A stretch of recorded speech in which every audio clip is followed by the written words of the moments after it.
Hi guys, welcome to social post. ఈ రోజు మనకు హాట్ టాపిక్ గా మారింది ఆర్జీవి. ఇప్పుడు కేసులు ట్విస్టులు అని తిరుగుతున్నాడు. చిట్టిబాబు గారితో మనం ఉన్నాం. సో చిట్టిబాబు గారితో మాట్లాడి అసలు ఏం జరుగుతుంది, దీని వెనకాల ఉన్న కారణాలు ఏంటి అన్ని మనం మాట్లాడి తెలుసుకుందాం. నమస్కారం సార్. నమస్తే. ఇప్పుడు అసలు ఆర్జీవి ఎక్కడున్నాడు, ఎప్పుడు అరెస్ట్ కాబోతున్నాడు, ఎప్పుడు బయటికి రాబోతున్నాడు? కరెక్ట్ గా కోర్టు ద్వారా వస్తాడు సార్. వీళ్ళెవ్వరూ దగ్గరికి కూడా చేరడానికి లేకుండా కోర్టు ద్వారా వస్తాడు సార్. కోర్టు ఆర్డర్ తోటి వస్తాడు సార్, నాగార్జున గారి ఇంట్లో ఉన్నట్టు సమాచారం వస్తుంది అంటున్నారు. నాగార్జున ఇంట్లో నాగార్జున అంత పని చేయడు. నాగార్జున ఇంట్లో ఉంటారు. ఇవన్నీ పిచ్చి మాటలు. కోయంబత్తూరు వెళ్ళాడన్నారు, మళ్ళీ బాంబే వెళ్ళాడన్నారు.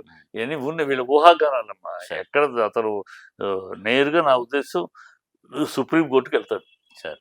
సుప్రీంకోర్టుకి వెళ్ళి సుప్రీంకోర్టులో ఈ సుప్రీంకోర్టు జడ్జిమెంట్ ఉంది కదా, దాన్ని ఆధారం పెట్టుకుని ఇలా అరెస్ట్ చేస్తున్నారు అని చెప్పేసి కోర్టు ఆర్డర్ తీసుకుని వస్తాడు. కోర్టు డెఫినెట్ గా will give order, should not arrest him, should not take action, any action against him.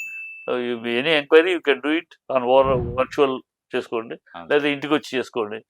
Need not demand him or command him to come to police station. ఇలాంటి order తెచ్చుకుంటాడు అతను. తెచ్చుకుని వస్తాడు. తెచ్చినాక అతను is ready to face, is ready to give answers. అతనేమి సమాధానం చెప్పలేని ఎరిపప్ప కాదు. వీళ్ళకి దిమ్మ తిరిగే సమాధానం చెప్పగలరు. కానీ ఇప్పుడు వాళ్ళకి దొరికితే వాళ్ళు ఏం చేస్తారో కూడా తెలుసు. He don't want give chance. ఎందుకంటే వీళ్ళు విచక్షణ లేకుండా ఉన్నారు. వీళ్ళు విచక్షణతోటి ఎంక్వైరీ చేసి ఓకే మేము ఆయన పంపించి కాదు, ముందు అసలు ఏమైనా ముందు 4 డైలీ చేయాలి, 4 చేసేయాలి. వాళ్ళ పాయింట్ అది. కొట్టించాలి పోలీసులతోటి, 4 టప్పులు కొట్టి అని చెంప మీద కొట్టాలి, ఇలాంటి అవమానాలు చేయాలి. చేసి ఆ తర్వాత మీడియాకి వచ్చి మాట్లాడతారు. ఎస్ఐని ఇది మాట్లాడితే ఎస్ఐ లాగి చెంపకొట్టాడు, ఎక్కడ పోయింది బరువు, ఇలా మాట్లాడాలి. ఈ సురకానందం పొందాలి. ఈ దౌర్భాగ్యపు ఆలోచనలన్నీ అతనికి తెలుసు. వీళ్ళు ఏం చేయబోతారు, ఏం చేస్తారు. అందుకని కోర్టుకు వెళ్ళి సుప్రీంకోర్టు ఆర్డర్ తెచ్చుకుంటాడు. తనకి పెద్ద సర్కిలే ఉంది కోర్టు జ్యుడిషియల్లో, తనకి పెద్ద సర్కిలే ఉంది. ఎందుకంటే పెద్ద రికమెండేషన్, పెద్ద హీరో అంటే అమితాబ్ బచ్చనే షెల్టర్ ఇస్తాడు కావాలంటే. అమితాబ్ బచ్చనే ఇస్తాడు షెల్టర్. ఇక్కడ నాగార్జున ఉంది, రాంగోపాల్ కావాలంటే అమితాబ్ బచ్చన్ ఇస్తాడు షాట్లు. అమితాబ్ బచ్చన్ ఇస్తాడు. హిందీ హీరోలు చాలా మంది ఇవ్వగలరు, ఇస్తారు. అతని ఇష్టపడేవాడు చాలా మంది ఉన్నారు. ధోనిలో అంటాడు ఎయిర్పోర్ట్ లో రామ్ గోపాల్ చూసి ఆగి వచ్చి పలకరించి వెళ్ళాడు ధోని. ఈయనకి ధోని గబుక్కును గుర్తుపట్టక కార్డు ఇచ్చి any time you can come and meet me అని చెప్పాడు రామ్ గోపాల్. కార్డు ఎవరో తను కలిసి పని మీద వచ్చేటప్పుడు కార్డు ఇచ్చి this is my address, you come and meet అను. ధోనినేమో రామ్ గోపాల్ గుర్తుపట్టాడు. రామ్ గోపాల్ ధోనిని గుర్తుపట్టాడు. అలా ఇచ్చాడు పంచి తెలియదు జరిగింది. సో అతను ఆ స్థాయి ఉన్నవాడు. బూతులు చేస్తున్నాడు, బూతులు మాట్లాడుతున్నాడు అనేది నేను వ్యతిరేకనే తిడతాను.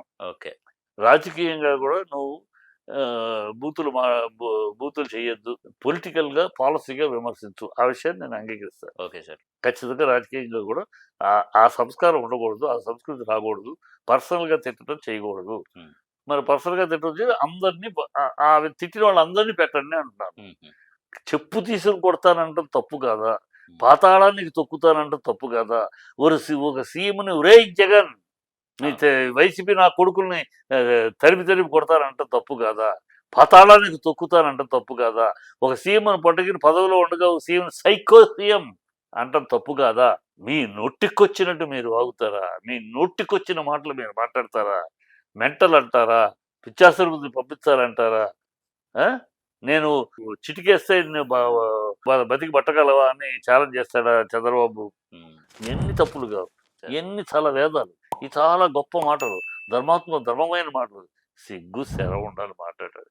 మీరు మాట్లాడితేనేమో శుద్ధపూస మాటలు, అదే మాటలు ఇంకోళ్ళు మాట్లాడితేనేమో బూతులు. సార్ ఏమి విచక్షణ, ఏమి ఇది. ఈ ప్రభుత్వానికి మొత్తం ఒక కక్ష సాధింపు చర్యలు గాను ఏదో ఇలా గడిపేద్దాం డైవర్షన్ చేసుకుంటూ ప్రజలు తిడుతున్నారు, ప్రజలు ఉమ్మొస్తున్నారు, అసహ్యంగా తిడుతున్నారు. మీ బతుకులేంటి, మీరేంటని ఏం చేస్తున్నారు? అన్ని అబద్ధాలు ఆడారు, ఇంకా ఎన్నాళ్ళు ఆడతారు అబద్ధాలు అడుగుతున్నారు. దాన్ని తప్పించుకోవడం కోసం ఆ డైవర్షన్ పాలిటిక్స్, అందుకన్నా ఇంకోటి లేదు. Okay sir, thank you sir. So చూసారు కదా వ్యూవర్స్, ఇవి ఆర్జీవి గారి కేసు మీద చిట్టిబాబు గారి మాటలు. ఆర్జీవి గారి కేసులో ఇంకా ఎలాంటి ట్విస్టులు ఉండబోతున్నాయో మనం ముందు చూద్దాం.